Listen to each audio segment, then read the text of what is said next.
महाभारत में कुंती का अपना स्थान है। शास्त्र में 5 कुंवारी कन्याओं में से कुंती एक है। कुंती की शादी पांडव से हुई और जिससे पांडव को 5 पुत्र हुए, 3 कुंती से और 2 मातृ से। इस तरह से पांडव के 5 पुत्र हुए और कुंती का जीवन सुखमय नहीं रहा। बहुत कम ही उम्र में पांडव का निधन हो गया और मातृ जो है सो पांडव के साथ चिता में जल गई और कुंती को पांडवों को पोसने के लिए छोड़ दिया गया। इस तरह से कुंती पांडवों के साथ घूमती रही। जब पांडवों को वनवास हुआ तो उस समय विदुर जी के यहाँ रही और अंत में जब युधिष्ठिर राजा बने तो ये चली गई धृतराष्ट्र और के साथ जंगल में। धृतराष्ट्र और क्या था, जंगल में चली गई। तो इसलिए लेकिन इनका कृष्ण पर बहुत विश्वास था। कृष्ण एक बार मथुरा जाने के लिए तैयार हुए, सब कोई मना कर रहा था, नहीं माने। अंत में कुंती बुआ अंतिम सीमा पर खड़ी थी, बोली कि क्या तुम चले ही जाओगे? तो बोली कि हमको एक चीज़ देते जाओ, उसके वजह से चले जाना। कृष्ण उतर आए और बोले बुआ मांगो, क्या तुमको चाहिए? तो बोली कि हम दुख का पहाड़ दे दें। तो कृष्ण की आंखों में आंसू आ गई कि तुमको तो हमेशा दुख ही दुख मिला है और अब थोड़ा सा सुख के दिन मिले तो तुम दुख मांग रही हो। कुंती ने कहा कि सुख के माथे सील पड़े, जो नाम रटन को जाए, बलिहारी वो दुख है जो पल पल नाम रटाए।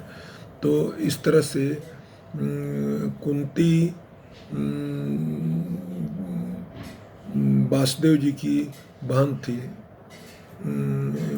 अतः उसकी सहायता के लिए कृष्ण भगवान को आना ही था और मथुरा से कंस के वध के बाद से कृष्ण का हस्तिनापुर आने का कार्यक्रम बना। दुर्योधन जो है सो कौरव पक्ष का रिप्रेजेंट कर रहा है। धृतराष्ट्र और गांधारी के 100 पुत्र थे, उसी में दुर्योधन भी था। दुर्योधन शिक्षा के समय से ही महत्वाकांक्षी था और दुष्ट प्रकृति का आदमी था। वैसे कौरव पांडव में सबसे श्रेष्ठ युधिष्ठिर थे और इनका जनमानस में बहुत सत्कार था और वही युवराज के पद सुशोभित करने के लिए वास्तव में थे। लेकिन दुर्योधन और शकुनी के कारण उनको नहीं होने दिया जा रहा था। जब दुर्योधन जब पढ़ रहा था उस समय भीम को खाना पर बुला के, चूँकि भीम खाने में बड़ा महत्व देता था, झुकाव था उसका, तो उसको खाने पर बुलाया और बेहोश करके नदी में फेंक दिया।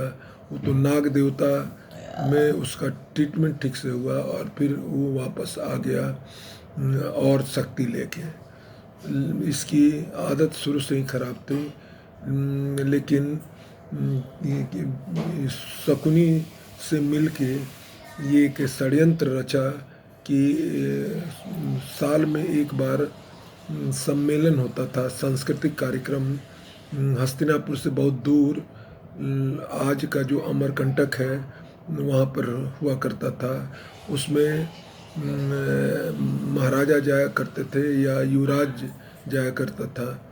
तो इस साल शकुनी और दुर्योधन योजना बनाया कि युधिष्ठिर और उनके भाई लोग और कुंती जाएंगे लोग देखने के लिए। और वहाँ पर लक्षागृह बनाया बहुत सुंदर, और वहीं पर भेजने की योजना थी। इसी बीच विदुर जी आए। विदुर जी कौरवों के प्रधानमंत्री थे, अपने कौशल के कारण थे, और बड़ी मुस्तैदी से राज्य को भी देखते थे, और इधर पांडवों के प्रति भी उनकी श्रद्धा बहुत थी, इसलिए पांडवों का भी हित का ख्याल करते थे। वो समझा रहे थे युधिष्ठिर को कि जंगल में आग लगे तो कैसे बचा जा सकता है। असल में फागुन का समय था, पलास जो के पेड़ में लाल लाल पलास के फूल जंगल में इतना आए थे कि शाम को लग रहा था कि जंगल लाल दिखाई दे रहा है। उसी पर विदुर जी ने कहा कि अगर जंगल में आग लग जाती है तो मूसा बच जाता है, क्योंकि वो भूमि में छिप जाता है और आग जब ख़त्म होती है तो निकल जाता है।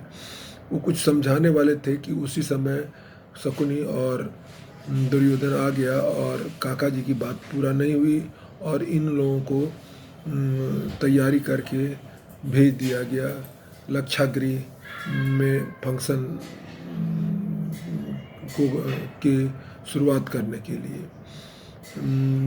युधिष्ठिर जब लक्षागृह में पहुँचे तो देखे कि मकान तो बहुत सुंदर है, लेकिन उनको हमेशा काका जी की बात याद आ रही थी कि काका जी क्या कहना चाहते थे और फिर पूरा नहीं किए।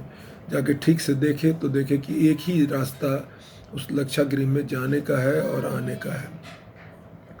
फिर वो बाहर आए तो देखे कि कुछ खनिक अपने हाथ में खंती जो कोयला निकाला जाता है, और एक पिंजड़ा जिसमें मूसा को लेके जा रहे हैं। बुला के ये पूछे कि तुम लोग क्या करते हो, तो हम लोग खंती करते हैं। किसने तुमको भेजा? तो विदुर जी ने भेजा, कहा कि आओ तुम लोग यहाँ पर और इसका निरीक्षण करो। निरीक्षण किया, कहा कि यहाँ से करीब 30-40 फीट एक खोदना पड़ेगा, खुदाई गुफा करना पड़ेगा, तो उस टनल से मिल जाएगा। और वो जब आपातकालीन स्थिति अगर इसमें कहीं आग लग जाए किसी कारण से तो उससे बचा जा सकता है। एक आउटलेट मेन ड्राइव जो है सो खोदने को बोला। युधिष्ठिर स्वीकृति दिए और रात में गुप्त रूप से उस टनल को खोल के मिला दिया गया इससे, और एक उसमें जाने के लिए ढक्कन से ढक दिया गया। उसका रिहर्सल भी कर लिया गया, और इसके बाद से खनिक को पारितोषिक दिए खनिक चले गए लोग। ये मई दिवस जो मनाया जाता है उसमें शिकागो के बारे में से हम लोग को रिलेट करते हैं। हम लोग अपने इतिहास को नहीं देखते हैं। जिस खनिक ने इतना अच्छा काम किया जिससे पांडव बच गए, उनके नाम पर खनिक दिवस मनाना चाहिए। खैर, योजना अनुसार शकुनी उसमें आग लगा दिया, जिसके कारण वो लाश से बना था, बहुत आग लग गई। दुर्भाग्य से राहगीर कुछ जा रहे थे, एक औरत थी और उसके 5 लड़के थे, वो भी आके उसी गुफा में सो गई थी। वो गिर गई और जल गई, और पांडव लोग उससे निकल गए। चारों ओर खबर फैल गई कि लक्षागृह में पांडव जल के ख़त्म हो गए। और इसके बाद से देखा गया तो सचमुच 5 लाश और एक औरत का लाश मिला जो कि राहगीर थी। इसलिए सब डिक्लेयर कर दिए कि पांडव लोग आकस्मिक आग से जल के ख़त्म हो गए। और इधर तो पांडव लोग निकल के कुंती के साथ भिक्षा मांग मांग के खा रहे हैं लोग, और वन में घूम रहे हैं। दिनकर जी ने लिखा है कि धूप धाम पानी पत्थर पांडव आए कुछ और निखर, सौभाग्य ने सब दिन सोता है, देखे आगे क्या होता है। तो चल रहे हैं लोग, और उसके बाद से बिगने है, लेकिन बिगन में ही सुरमाओं की परीक्षा होती है। जब विघ्न सामने आते हैं सोने से हमें जगाते हैं। सूरमा नहीं विचलित होते, न कभी धैर्य खोते, विघ्नों को गले लगाते हैं, कांटों में राह बनाते हैं, जो मिल जाता है उसी में संतोष करते हैं और इस तरह से बढ़ते जाते हैं। उस समय द्रौपदी का स्वयंवर हो रहा था और उसमें एक मछली को के आँख में जो चक्र में ऊपर नाच रही थी और नीचे पानी में देख के मारना था। सब लोग थक गए थे। अर्जुन पहुंचा वहाँ पर और मार दिया। उसके बाद से सब लोग ये अनुमान लगाने लगे। विदुर जी भेजे अपने जासूसों को और अपने भी किए, भीष्म पितामह भी किए और पता चल गया कि ये पांडव लोग जीवित हैं। खुशहाली छा गई क्योंकि ये तो जनप्रिय युधिष्ठिर थे। उसके बाद से फिर उनको हस्तिनापुर लाया गया और अब की सब के मत से दो बना एक हस्तिनापुर को दुर्योधन चला रहे थे, इंद्रप्रस्थ, जिसको युधिष्ठिर चलाने लगे। युधिष्ठिर कुशल प्रशासक थे तथा भाइयों का सहयोग मिला। इससे इंद्रप्रस्थ हर मामले में हस्तिनापुर से बढ़ गया। अब जलन होने लगी दुर्योधन को और शकुनी को और फिर उन लोगों ने एक चाल खेला। इनको जुआ पर, युधिष्ठिर को जुआ पर खेलने के लिए आमंत्रित किया। ये भी गए और उस जुआ में छल से इनका फिर राजपाट, सब वैभव, यहाँ तक कि द्रौपदी और भाइयों को भी गिरवी रख दिया। और उसके बाद से कहा कि फिर वनवास जाना होगा 12 बरस के लिए और अगर उसके बाद से 1 वर्ष अज्ञात रहना पड़ेगा। अगर उसमें पता चल गया इनकी सच्चाई का तो फिर 12 बरस का इस तरह से कर दिया गया। अब सब कुछ होने के बाद से फिर युधिष्ठिर को जाना पड़ा वनवास।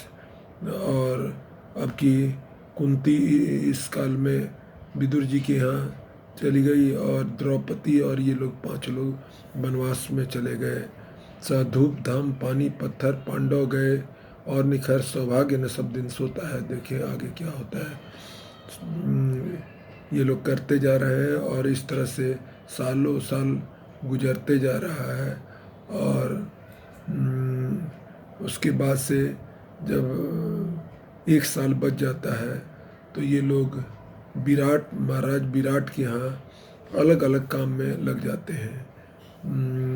भीम जो है सो रसोई बनाने का काम करता है और अर्जुन जो है श्राप से ये हो गया था, नपुंसक हो गया था, तो उसको वृषभल्ला के नाम से नृत्य कराने लगा वहाँ पर।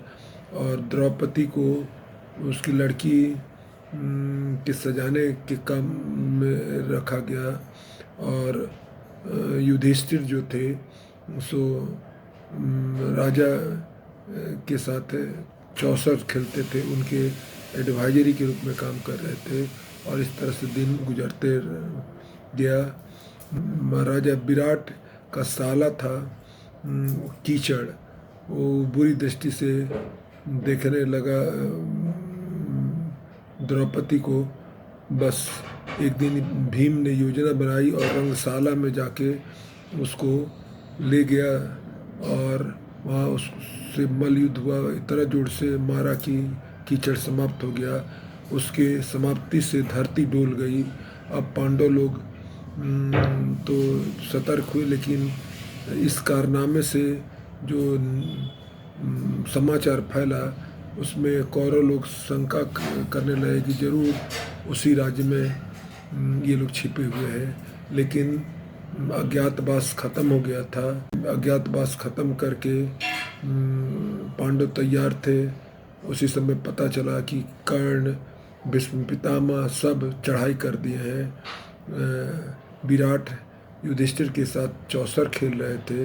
विराट ने अपने पुत्र को बुला के कहा कि जाओ तुम लड़ने के लिए जाओ।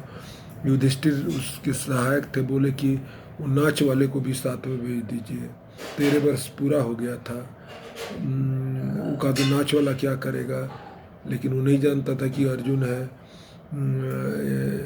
गया वो अपना, अर्जुन अपना सब बाण धनुष उतारे और विराट के राजा को कहा कि तुम रथ हाको, और ऐसा पराक्रम दिखलाया कि कर्ण और सब जो कौरव सेना को लौटा दिया।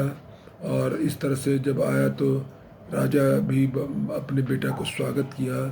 उसमें युधिष्ठिर बोल दिए कि सब वृषभाला किया है।